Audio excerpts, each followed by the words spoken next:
اس سال اگست کے مہینے میں کراچی میں ہونے والی دھواں بارشوں نے شہر کا جو انفراسٹرکچر کا نظام جو انتہائی ابتر حالت میں تھا اس کو مزید تباہ برباد کر دیا۔ متوسط علاقوں سے لے کر پوش علاقوں تک کی سڑکیں بہہ گئی، گلیاں تالاب بن گئی، لوگوں کے گھروں میں 7 فٹ تک پانی کھڑا ہو گیا، گٹر ابل پڑے، نالے اوور فلو ہو گئے اور شہر کا کوئی ایسا علاقہ نہیں تھا جو کسی اجڑے ہوئے گاؤں کا منظر نہ پیش کر رہا ہو۔ اللہ کا شکر ہے کہ پچھلے پورے مہینے میں بارش نہیں ہوئی، ورنہ نہ جانے شہر کا کیا حال ہوتا۔ بارش کی تباہ کاریوں میں ابھی بھی شہر میں جا بجا دیکھی جا رہی ہیں اور اس حوالے سے سندھ ہائی کورٹ نے بھی پرسوں شہری انتظامیہ اور سندھ حکومت پر اپنی برہمی کا اظہار کیا۔ عدالت نے کراچی کے مسائل کے مستقل حل کے لیے صوبائی حکومت سے روڈ میپ مانگ لیا اور اگلی سماعت پر سیکرٹری لوکل گورنمنٹ کو ذاتی حیثیت سے طلب کر لیا ہے۔ بارش کے بعد کراچی کی ابتر صورتحال سے متعلق کیس کی سماعت کے دوران 2 رکنی بینچ کے ریمارکس تھے کہ کیا کراچی کی ابتر صورتحال کسی کو نظر نہیں آتی۔ بارش کے دوران اور بارش کے بعد سندھ ہائی کورٹ سمیت پورے شہر کی حالت کسی نے نہیں دیکھی۔ جسٹس محمد علی مظہر نے ریمارکس دیے کہ بارش میں کراچی ڈوبا ہوا تھا، شہری پریشان تھے، پتہ نہیں حکومتی عہدیدار کیسے سکون سے بیٹھ جاتے ہیں۔ جسٹس محمد علی مظہر نے برہمی کا اظہار کرتے ہوئے کہا تھا کہ پورے شہر میں گٹر ابل رہے ہیں، سڑکیں شدید ٹوٹ پھوٹ کا شکار ہیں، کے ایم سی اور ڈی ایم سی سڑکوں پر کارپیٹنگ بھی نہیں کر پائی ہیں۔ کراچی کی سڑکوں کی کھڈر جیسی حالت پر عدالتوں کے ساتھ ٹریفک پولیس بھی پریشان ہے، ان کے لیے بھی ٹریفک کے نظام کو چلانا عذاب ہو گیا ہے۔ آئے دن شہر میں لوگ گھنٹوں ٹریفک جیم میں پھنس رہے ہیں، اسی لیے D I G traffic Javed Mehr نے کمشنر کراچی کو خط لکھا جس میں شہر میں خستہ حال سڑکوں کو شہر میں ٹریفک جیم کی ایک بڑی وجہ قرار دی۔ ڈی آئی جی ٹریفک کا کہنا تھا کہ بارش میں سڑکوں کا انفراسٹرکچر تباہ ہو گیا ہے، سڑکوں کی مرمت ہنگامی بنیادوں پر کی جائے تاکہ ٹریفک کی روانی میں دشواری نہ ہو۔ اس وقت شہر کی مختلف سڑکوں کا کتنا برا حال ہے آپ کو دکھاتے ہیں زہیب احمد کی اس رپورٹ میں۔ کروڑوں کی آبادی اور لاکھوں گاڑیوں کا روزانہ سفر آسروں اور وعدوں پر ٹکے کراچی کے لیے برداشت کرنا ممکن نہ رہا۔ شہر کی کوئی سڑک سلامت نہیں، کوئی راستہ محفوظ نہیں۔ کراچی کے ایک کونے سے دوسرے تک سفر کرنے کے لیے دماغ کو تیار اور سواری کو بیکار کرنا پڑتا ہے۔ یہ ماڑی پور روڈ ہے جہاں سے روزانہ سینکڑوں مال بردار گاڑیاں بھی گزرتی ہیں۔ زمانوں سے ٹوٹ پھوٹ کی شکار یہ سڑک آئے روز حادثات کا باعث بنتی ہے جس میں بھاری مالی نقصان کے علاوہ جانی نقصان بھی ہوتا ہے۔ کچھ یہی حال گلبئی چورنگی کا ہے۔ دھول مٹی، خراب سڑک اور ٹریفک جام شہریوں کا مقدر بن چکا ہے۔ شیرشاہ سے گزرنا پڑے تو کلیجہ شیر کا لے کر نکلے کیونکہ اژدہوں کے کھلے منہ کی طرح بڑے بڑے گڑھے آپ کو گاڑی سمیت نگلنے کے لیے بےتاب نظر آئیں گے۔ اور یہ ہے کراچی کا قدیم صنعتی علاقہ سائٹ انڈسٹریل ایریا، جہاں پیدل چلنے کے لیے بھی سائٹ ڈھونڈنا پڑتی ہے۔ اسے دیکھ کر کسی گوٹھ کا گما ہونا غلط نہیں۔ سڑک تو زمانوں سے غائب ہو چکی، راستے کے بڑے بڑے پتھر آپ چاہ کر بھی سائٹ پر نہیں کر سکتے۔ شہر کے بیچ نظر دوڑائیں تو حالات کہیں زیادہ سنگین نظر آتے ہیں۔ نارتھ ناظم آباد کا کلندریا چوک موسموں کی تبدیلی سے بے نیاز نظر آتا ہے۔ بارش ہو یا کڑکتی دھوپ، یہاں سال کے 365 دن ابلتے گٹروں اور نالے کے گندے پانی میں ڈوبی سڑک کا نظارہ بخوبی دیکھا جا سکتا ہے۔ ایسی ہی صورتحال کے باعث نارتھ ناظم آباد کی باقی سڑکیں بھی ٹوٹ پھوٹ کا شکار ہیں۔ معروف و مصروف ترین حیدری مارکیٹ گرین لائن کے ثمرات سے بھرپور فیضیاب ہو رہی ہے۔ دن کا کوئی پہر ہو، ٹریفک جام یہاں معمول ہے۔ کراچی کا دوسرا بڑا بازار اور پوش علاقہ کریم آباد بھی بارش کی تباہ کاریوں سے بچ نہ سکا۔ سیوریج کا نظام یہاں جوبن پر ہے اور ظاہر ہے اس کا اثر سڑک پر تو پڑنا ہی تھا۔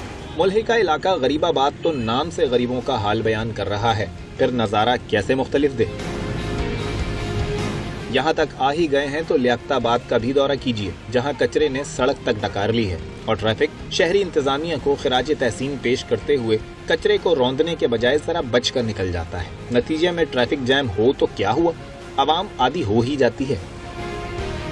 ذرا سا آگے پی آئی بی کالونی روڈ ہے، فلائی اوور کے آگے پیچھے پتلی گلی جیسی سڑک بالکل شمالی علاقوں کی اترائی چڑھائی کا مزہ دیتی ہے۔ پھر آتی ہے جیل چورنگی، جہاں کھلے نالے اور ادھڑی سڑک آپ کو پچھلا ایڈونچر بھولنے نہیں دیتے۔ تھوڑا سا سفر مزید کریں تو نوتعمیر شہید ملت انڈر پاس دیکھ کر سکون کی جو سانس آتی ہے وہ اگلے ہی لمحے کافور ہو جاتی ہے۔ چلیے شارع فیصل تو پہنچ گئے جسے کراچی کی شاہرگ کہا جاتا ہے، مگر یہ شاہرگ بھی ملیر ہالٹ پر پہنچ کر بری طرح کٹی ہوئی ملتی ہے۔ گڑھوں پر ہچکولے کھاتی گاڑیاں کسی بھی لمحے ہونے والے حادثے کی پیشگی اطلاع دیتی نظر آتی ہیں۔ بہت ہی زبردست، تفصیلی مگر انتہائی اندھولناک کیفیت اس وقت شہر کی جو ہے وہ آپ نے دیکھی اس زہیب احمد کی اس رپورٹ میں۔ عوام رو رہے ہیں لیکن سندھ حکومت وہ کیا ہو جو اپنی ذمہ داری کا احساس کر لے، اپنے اداروں کی سن لے یا عوام کی آواز پر کان دھر لے۔ گاڑی چل نہیں پا رہی بھائی، کیا کریں، بڑے مصیبت میں ہم پھنس گئے، ہر جگہ گڈھے چھڈے، گاڑیوں کو لے آنا جانا۔ پیشنٹ ہے کوئی کہ جھولتی ہوئی گاڑی جا رہی ہے، اگر کوئی رکشا ہو تو میرے خیال سے وہ تو یہیں مر جائے گا۔ میں کچھ لوگوں کو جانتا ہوں، ان کی ریڑھ کی ہڈی کے مسائل پیدا ہوئے، ایکسیڈنٹ ہوئے۔ ایک بندے کو میں جانتا ہوں جو بینک میں جاب کرتا ہے، سیویئر ایکسیڈنٹ ہوا، 17 دن اسپتال میں پڑا رہا ہے ان سڑکوں کی وجہ سے۔ بچے بھی چھوٹے چھوٹے ساتھ ہوتے ہیں، ایک بار تو ایسی جمپنگ ہوئی کہ بچہ اللہ نے بچا لیا بالکل۔ بائک کا بڑا نقصان ہوتا ہے، جم خراب ہو جاتے ہیں، روڈ اتنے خراب ہیں، گاڑی کے سسپینشن خراب ہو جاتا ہے، نقصان بھی ہمارا ہی ہوتا ہے۔ جس جگہ بھی جاؤ ہر جگہ گڑھے بنے ہوئے، بڑے بڑے کھڈے بنے ہوئے، رکشے گلٹی ہونے کا خطرہ ہے۔ جو نئے نئے روڈ بنائے سب ٹوٹ گئے، جتنے بھی بنائے۔ کوئی بھی جگہ جاؤ وہاں ٹریفک، اتنی ٹریفک جام، ادھر دیکھو کھڈے، ادھر دیکھو، جہاں میں رہتا ہوں وہاں کھڈے، ہر علاقے میں روز آنا گزر ہے ہمارا، کھڈوں میں دم دم دم دم بس۔ آئے دن پنچریں بڑھ رہی ہے، گاڑی ٹوٹ رہے ہیں ہمارے یہاں پہ کھڈوں میں گر جاتے ہیں، موٹر سائیکل اللہ خراب ہوتی ہے، گاڑیوں کے لیے مسئلہ ہوتا ہے۔ بہت پریشانی ہوئی ہے بارشوں کی وجہ سے، ہماری گاڑیاں خراب ہوئی ہیں، راستے کے اندر ہمارے کام خراب ہوئے ہیں۔ سارے روڈ اتنے خراب ہے تو پبلک کو بہت پریشانی ہو رہی ہے، بہت تکلیف میں گزر رہے ہیں۔ جو 10 منٹ کا سفر تھا وہ آپ کو آدھے پونے گھنٹے کے اندر ہو رہا ہے۔ چھوٹا سا گھر ہے، مشکل سے 15 سے 20 منٹ کا کام ہے۔ سیوریج کی لائن ہے وہ خراب ہوئی ہوئی ہے اور روڈ کھڈے پڑے ہوئے ہیں، مگر کوئی نہیں آ رہا۔ روڈ اتنے خستہ ہیں، گاڑیاں خراب ہو جاتی ہیں، ایمبولینسیں پھنس جاتی ہیں، جگہ جگہ پانی بھرا ہوا، روڈ سارے ٹوٹے پھوٹے۔ مرتبہ حکمرانہ نے وقت کم از کم ان سڑکوں سے گزریں تو شاید انہیں اس بات کا احساس ہو جائے کہ عوام الناس کتنی مشکل سے زندگی گزار رہی ہے۔ احساس کس چیز کا نام ہے اور حکمران وقت، یہ دونوں مختلف چیزیں ہیں۔ یہ تو عام شہریوں کا، اس پورے شہر کراچی کا حال ہے، لیکن کراچی جو پاکستان کے خزانے میں 60% ریونیو دیتا ہے، سندھ میں 95% سے زائد اس کا حصہ ہوتا ہے۔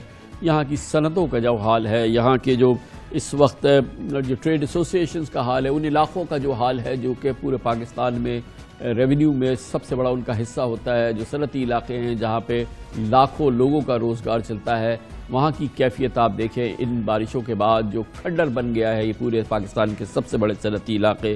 سلیم الزماں ہمیں صدر کورنگی انڈسٹریل ایریا کی کیفیت بتائیں گے اور ہمیں سائٹ کی کیفیت بتائیں گے عبدالہادی، جو صدر ہیں سائٹ ایسوسیشن کے۔ کورنگی انڈسٹریل ایریا پاکستان کا ایک بہت اہم انڈسٹریل ایریا ہے۔